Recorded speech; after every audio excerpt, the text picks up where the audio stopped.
Rasulullah, hari yang Dajjal muncul itu, yang panjang jadi setahun itu, cukup tak kami solat 5 waktu?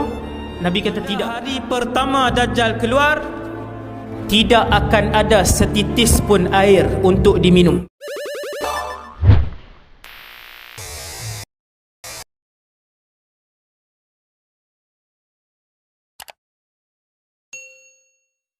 Apabila Dajjal ini keluar, maka umur yang diberikan oleh Allah Subhanahu wa ta'ala kepada dia hanyalah 40 hari sahaja. Nabi kata hari pertama Dajjal itu keluar, panjang hari itu seperti setahun. Apabila Dajjal itu keluar, Allah memberikan umur kepadanya hanya 40 hari. Okay, lega? Tiba-tiba Nabi sambung hadis tu. Nabi kata hari pertama Dajjal itu keluar, panjang hari itu akan menjadi seperti setahun. Tempoh yang Nabi sebut itu, tuan-tuan yang dirahmati Allah, tempoh tu kiasan ke hakikat? Kata para ulama, tempoh itu hakikat.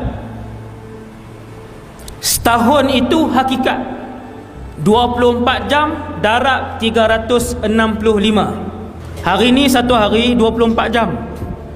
Hari pertama Dajjal muncul di Asfahan, di Khurasan, panjang hari pertama itu 8,760 jam. Berubah tak tuan-tuan cuaca? Berubah. Berubah tak cara ibadah? Berubah. Berubah tak cara hidup? Berubah. Berubah tak cara makan? Berubah. Macam mana tak berubah? Sehari jadi 8,760 jam.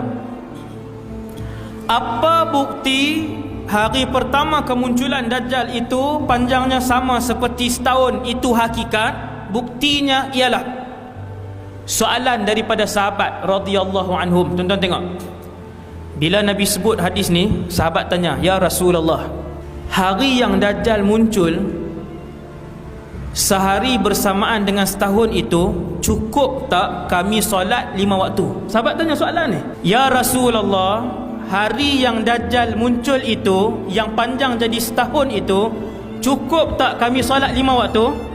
Nabi kata tidak. Dengar tuan, ini fiqh zaman Dajjal. Fiqh itu berubah sikit. Nabi kata tidak. Uqduru lahu qadrah. Tak cukup kamu solat hari itu yang panjang setahun itu 5 waktu. Bahkan kalian mesti membuat anggaran kepada setiap waktu solat. Anggaran macam mana tuan-tuan? Macam ni. Kita tengok pada hari yang Dajjal keluar tu, kita tengok jam. Kalau ada jam lah. Cuaca tak berubah, gelap. Dah berapa kali pusing 12 jam, gelap. Maka ketika itu kita tetap perlu solat zuhur, subuh, zuhur, asar, maghrib, isyak. Dia macam ni, bila masuk subuh, contohnya pukul 6, kita tengok cuaca gelap, kena sembahyang subuh. Berlalu 7, 8, 9, 10, 11, 12, 1, 7 jam, cuaca gelap. Kena solat tak zuhur? Kena solat. Habis kita solat zuhur, jam 1 berlalu lagi, 2, 3, 4. Kita tengok jam 4. Cuaca macam tu juga. Kena solat tak asar? Kena solat. Itu maksud Nabi, tidak cukup ketika itu kamu solat 5 waktu sahaja dan kamu mesti membuat anggaran. Dah selesai. Itu secara ringkas. Itu solat. Kemudian kata Rasulullah, hari kedua Dajjal panjangnya seperti sebulan. Panjang hari kedua menjadi seperti sebulan. Maksudnya 24 darab dengan 30. Berapa jam hari itu? 720 jam. Allahu Akbar. Tuan-tuan, suasana macam mana waktu tu tuan-tuan? Macam ni kah? Ada kuliah maghrib, orang pergi kerja? Tak tahu, saya tak boleh bagi jawapan. Ketika itu manusia akan menghadapi buat kali pertama pengalaman dalam masyarakat itu, bagaimana mereka nak hidup satu zaman sehari jadi 720 jam. Adakah budak-budak anak-anak kita pergi ke sekolah kah? Kita pergi kerja kah? Wallahu a'lam. Hanya Allah yang mengetahuinya zaman itu. Kemudian kata Nabi, hari yang ketiga, tuan-tuan yang dirahmati Allah, hari yang ketiga panjangnya seperti seminggu. 24 darab dengan 7, 168 jam.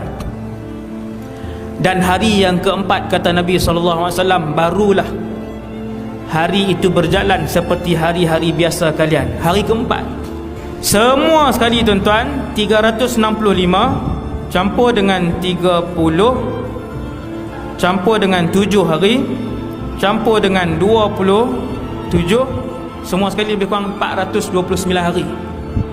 Lama tuan-tuan. Benda kedua yang paling besar yang saya nak sebut kepada tuan-tuan, yang pertama solat. Yang kedua yang paling besar ialah apabila sahabat tanya, ya Rasulullah, apa yang akan berlaku ketika mana hari yang panjang yang Dajjal itu keluar? Kata Rasulullah, Dajjal akan mengelilingi bumi. Tidak ada kampung, tidak ada bandar, tidak ada lorong, tidak ada kawasan kecuali dijejaki oleh Dajjal. Tidak ada kampung atau bandar kecuali sampai Dajjal. Pada hari pertama Dajjal keluar, tidak akan ada setitis pun air untuk diminum, dan tidak akan ada sekeping roti pun untuk dimakan. Tuan-tuan, Nabi sebut tidak akan ada setitis air. Zaman hari ni kita tengok, air banyak ustaz. Tuan-tuan sekalian, itu sebab tak berlaku kemarau. Cuba berlaku kemarau. Tuan-tuan, Malaysia ni kalau Allah sekat hujan 3 bulan, berapa negeri akan mula mencatur air? Baru 3 bulan. Kalau 5 bulan, kalau 7 bulan, kalau 10 bulan, setahun sebelum kedatangan Dajjal, Allah SWT contoh Allah mengkemaraukan negeri kita. Jadi itulah yang disebutkan oleh Rasulullah, pada hari pertama keluar Dajjal, air ini tidak ada setitis pun. Ni, setitis pun tak ada. Tadi kita kata sebulan boleh simpan ustaz, kan? 5 beg beras cukup lah. Masalahnya ialah hari pertama sudah tidak ada lagi sekeping roti dan setitis air. Siap. Orang berperang tak tuan-tuan? Tak ada makanan, orang berperang tak? Perang. Orang sanggup bergaduh? Bergaduh kalau tak ada makanan.